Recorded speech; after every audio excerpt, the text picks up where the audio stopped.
ဘလိုက်ဆိုတဲ့ကောင်လေးကသူ့ဖေနဲ့အတူတော်တယ်လိုက်သွားပါတယ်ဘလိတ်ရဲ့အဖေကကြမ်းတမ်းခန့်တယ်ပြီးတခုဆိုသူသားပေါ်ရက်ဆက်တက်ပါသေးတယ်ဘလိတ်ဟာသူ့ဖေနောက်ကိုမလိုက်ပဲတမင်တကောင်ကိုပြစ်ဖို့အတွက်ချိန်လိုက်ပါတယ်သူဟာထူးဆန်းတဲ့အကောင်ကြီးကိုမြင်လိုက်ရတယ်တေချာစီရန်ထက်ကြည့်တဲ့အခါမတွေ့တော့ပါဘူးသူကြောက်လန့်ပြီးပက်ကြည့်နေတဲ့အခါလက်ရဆောင်ကသူ့ပခုံးကိုဆွဲကင်လိုက်တော့ကြောင့်သူကြောက်လန့်သွားပါတယ်သူ့အဖေဖြစ်နေလို့စိတ်သက်သာရသွားပြီမယ်သူ့အဖေရဲ့အောင်အောင်ချင်းကိုတော့ခံလိုက်ရတယ်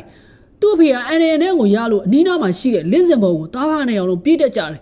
ချက်ချင်းဆိုသလိုအတန်တွေကြားလိုက်ရပြီးတိတ်ဆိတ်သွားပြန်ပါတယ်ဘလိတ်ဖေကတနက်နဲ့ချိန်ပြီးရှာကြည့်တဲ့အခါသူတို့ရှာနေတဲ့တမင်တကောင်တင်နေတာကိုတွေးလိုက်တဲ့အပြင်ထူးဆန်းတဲ့အကောင်ကြီးပြေးသွားတာကိုပါမြင်လိုက်ရပါတယ်ဘလိတ်တယောက်အိမ်ပေါ်တက်ကနေခြေတော်ဖွားဖွားလေးဆင်းလာပြီးသူ့အဖေဆက်သွယ်ရေးဆက်ကနေပြောနေတာတွေကိုနားထောင်နေလိုက်တယ်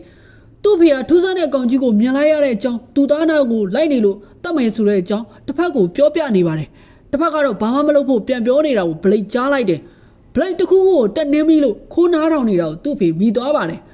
်ဘလိတ်ဟာတနာစရာကောင်းတဲ့ကောင်လေးတစ်ယောက်ပါသူ့အဖေရဲ့ရက်စက်မှုတွေကြောင့်သူဟာကလေးကလေးကအိမ်ကနေပြေးလာတဲ့အိမ်ပြေးတစ်ယောက်ဖြစ်တယ်အခုတော့ဘလိတ်မှာမိမရလို့သမီးလေးတစ်ယောက်တောင်ရနေပါပြီဘလိတ်မှာသူ့ဖေစီကပါလာတဲ့အကြမ်းဖက်မှုကဆွဲကတ်လာပါတယ်တခါတည်းကသူရမ်းချစ်တဲ့သမီးလေးပေါ်ကြမ်းတမ်းစွာအောင်ကောင်းမိတိုင်းသူဟာသတိနဲ့ထိန်ပြီးသူသမီးလေးကိုတောင်းပန်လေးရှိတယ်အဲ့မှာတော့ဘလိတ်ရဲ့အဖေကတီးဆုံးသွားပြီလို့သတင်းရလို့သူ့အဖေရဲ့အိမ်ကိုပြန်လည်ရှင်းဖို့အတွက်သူဇနီးနဲ့သမီးလေးတို့ကိုခေါ်ပြီးသူကလေးဘွားကနေခဲ့တဲ့တောအုပ်ထိပ်ကအိမ်ကြီးစီကိုထွက်လာခဲ့ကြပါတယ်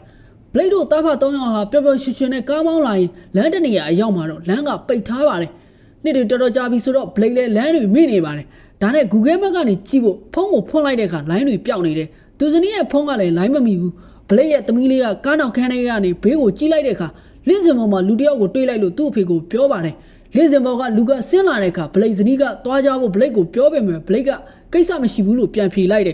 ်လူစိမ်းကားနာရောက်တဲ့အခါဘလိတ်ကားမှန်ချပြီးငါ့အဖေဂရီဒီရဲ့အိမ်ကိုရှာနေကြောင်းလူစိမ်းကိုပြောလိုက်တဲ့အခါလူစိမ်းကမင်းထွက်သွားတာတော်တော်ကြာပြီနော်ဆိုပြီးဘလိတ်ကိုပြောလိုက်ပါတယ်တကယ်တော့လူစိမ်းကဘလိတ်ရဲ့ကလေးဘဝတငယ်ချင်းဒဲရက်ဖြစ်တယ်ဒီနေရာကအပြင်ကလူတွေနဲ့မတူကြောင်းညမောင်လာရင်တောင်တွေဘက်ကိုဘယ်သူမှမသွားတော့ကြောင်းရှင်းပြရင်ဘလိတ်ရဲ့အဖေချန်စီကိုသွားတဲ့လမ်းကလည်းပိတ်ထားတာကြာပြီဖြစ်တဲ့အကြောင်းရှင်းပြပါတယ်သွားခြင်းသူလမ်းပြပေးမယ်ဆိုပြီးကားပေါ်ကိုတက်လိုက်ပါတယ်ကားပေါ်မှာထိုလူစိမ်းကထူးဆန်းတဲ့စကားတွေပဲပြောနေပါတယ်သူတို့တွေစကားပြောနေတဲ့အချိန်မှာပဲရုတ်တရက်ကားရှိမှထူးဆန်းတဲ့တော်တွေးလိုက်လို့ဘလိတ်ဟာကြောက်လန့်တကြားကားကိုကွေးလိုက်တဲ့အတွက်သူတို့ရဲ့ကားဟာတောင်ဆောင်ပေါ်မှာတွဲလောင်းဖြစ်သွားတယ်ဘလိတ်သတိရရချင်းသူသမီးနဲ့သူမိန်းမကိုအော်ခေါ်ပြီးအန်နယ်ကင်းတယ်ဆိုမှစိတ်သက်သာရရောက်သွားတော့တယ်သူတငယ်ချင်းကိုကားတကားမဖွင့်ဖို့ပြောပေမဲ့ကားတကားဖွင့်လိုက်တော့အောက်ကိုပြုတ်ကျသွားပါတယ်သူမိန်းမနဲ့ကလေးကိုကားပေါ်ကိုတက်ခိုင်းလိုက်ပြီးဘလိတ်ကတော့ကားတကားကိုပြန်ပိတ်လိုက်ပါတယ်ထူးဆန်းတဲ့တော်ကိုကားမှန်ကနေဘလိတ်မြင်နေရပါတယ်ရုတ်တရက်လက်နဲ့ကားမှန်ကိုရိုက်ပြီးတိုက်ခိုက်ပါတယ်တိုက်ခိုက်လို့မရတဲ့အတွက်အောက်မှာပြုတ်ကျပြီးဒဏ်ရာရနေတဲ့ဘလိတ်တငယ်ချင်းကို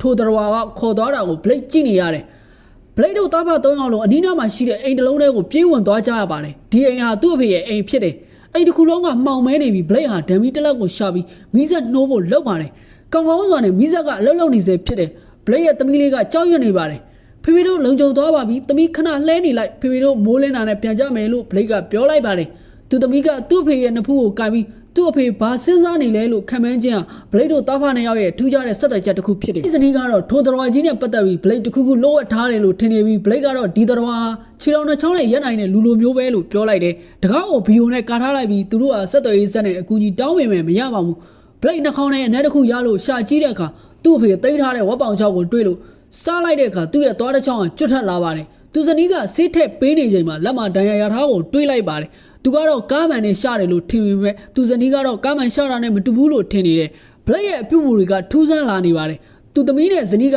ဒါကိုရိပ်မိလာပါတယ်ဘလိတ်ကတော့သူဘာဖြစ်နေတယ်ဆိုတာသူကိုယ်တိုင်တော့မသိပါဘူးသူနားတဲ့ကိုထူးဆန်းတဲ့အတန်တစ်ခုကြားလိုက်တယ်အတန်ကအိမ်အပေါ်ဆုံးတက်ကလာတာဖြစ်တယ်ဘလိတ်ဖြည်းဖြည်းချင်းအိမ်ပေါ်ကိုတက်သွားတယ်သူအတန်လာအောင်ရှာကြည့်တယ်အတန်ကအခန်းတစ်ခုတွေကဖြစ်နေလို့လှက်ကြည့်တဲ့အခါပင်းကူသေးသေးလေးတစ်ကောင်ရဲ့လှုပ်ရှားနေတဲ့အတန်ဖြစ်နေ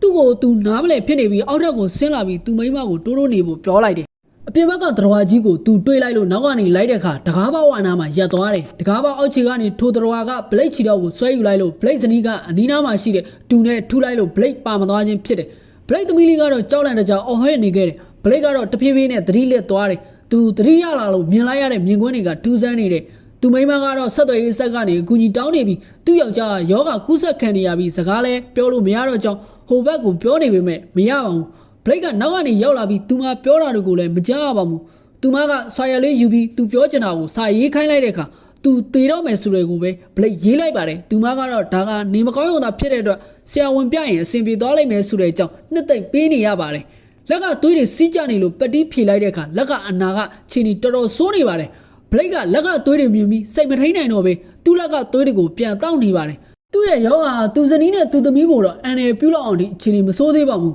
သူမအပြင်ကကားကိုသတိထားမိသွားပြီးယောဂရနေတဲ့ဘလိတ်နဲ့သမီးကိုခေါ်ပြီးကားထဲကိုပြေးဝင်သွားကြပါတယ်ကားမောင်းပြီးထွက်ပြေးမယ်လို့သူမစိတ်ကူးထားခြင်းဖြစ်တယ်ဗရီယိုတစ်ခုကိုယူလာပြီးကားကိုနှိုးလို့ရသွားပေမဲ့ကံမကောင်းစွာနဲ့တော်ကြီးကရှစ်ကားမှန်ကိုလက်နဲ့ထိုးခွဲပြီးတိုက်ခိုက်ပါတယ်သူတို့သားဖ၃ယောက်လုံးထိုးတော်လက်ညက်နေခိုက်ကားပေါ်ကနေစိုက်ပျိုးရေးအတွက်သုံးတဲ့အမိုးတစ်ခုပေါ်ကိုပြေးတတ်ကြပါတယ်ဒါပေမဲ့သူတို့လွတ်မြောက်ဖို့မလွယ်လောက်ပါဘူးရောဂါကူးစက်နေတဲ့ဘလိတ်ကအောက်ကိုခုန်ချလိုက်ပြီးအကောင်ကြီးကိုမြားခေါ်သွားတဲ့ခိုက်သူတို့သားမိနှစ်ယောက်အိမ်ထဲကိုပြေးဝင်လိုက်ကြရပါတယ်အတန်ကြီးငိမ့်သက်သွားတဲ့အခါဘလိတ်ကပြန်လာပါတယ်သူမကတကားဖွင့်မပေးခြင်းပေမဲ့သူသမီးရဲ့တောင်းဆိုမှုကြောင့်ဖွင့်ပေးလိုက်တယ်ဘလိတ်ရဲ့ယောဂါကတော်တော်ပြင်းထန်လာပြီးသူဇနီးကိုတောင်အန်ရပြုတ်ကျင်တဲ့အထိဖြစ်လာပါတယ်ဒီချိန်မှာအပြင်ဘက်မှာရှိတဲ့တော်ရောက်လာပြီးဘလိတ်ကိုတိုက်ခိုက်ပါတယ်သူမသမီးကိုကာကွယ်ဖို့အတွက်သူမပါဓာတ်တစ်ချောင်းကိုယူပြီးဝင်ရောက်တိုက်ခိုက်ပါတယ်နောက်ဆုံးမှာတော့ဘလိတ်ဟာထိုတော်ကိုအဆုံးသတ်ပေးလိုက်ပါတယ်ထိုတော်ရဲ့လက်ကတတူးကိုဘလိတ်မြင်သွားပြီးဒါဟာသူ့ဖေဖြစ်တယ်ဆိုတာကိုဘလိတ်တီးလိုက်ရတယ်ကတော့တော်ဆိုးတစ်ကောင်လိုပုံပြောင်းသွားပြီးသူ့မိသားစုကိုပါစတင်တိုက်ခိုက်ပါတော့တယ်သူမဘလိတ်ကိုထောင်ချောင်းတစ်ခုနဲ့ဖမ်းဆီးနိုင်လိုက်ပြီးကားမောက်ခဲ့တဲ့တောထဲကိုပြေးသွားတယ်ဘလိတ်ကသူ့ခြေထောက်ကိုကိုက်ဖြတ်ပြီးနောက်ကနေလိုက်လာပါတယ်သူမကတော့တနက်တက်လက်ကိုရှာဖွေပြီးလင်းစင်မော်ကိုတားမိနှစ်ယောက်ပုံးနေပါတယ်ဘလိတ်ရောက်လာပြီးလင်းစင်မော်ဒီတက်လာပါတယ်သူမရွေးချယ်စရာမရှိတော့ပါဘူးနောက်ဆုံးမှာသူ့ယောက်ျားကိုဝမ်းထဲစာနဲ့အဆုံးသတ်လိုက်ရပါတော့တယ်ကိုမိသားစုကိုအမြဲကာကွယ်ပေးခဲ့တဲ့ဘလိတ်တယောက်နောက်ဆုံးမှာကိုမိသားစုကိုအန်ရပြုတ်သွားတဲ့သူအဖြစ်ဆုံးသက်သွားခဲ့ရပါတယ်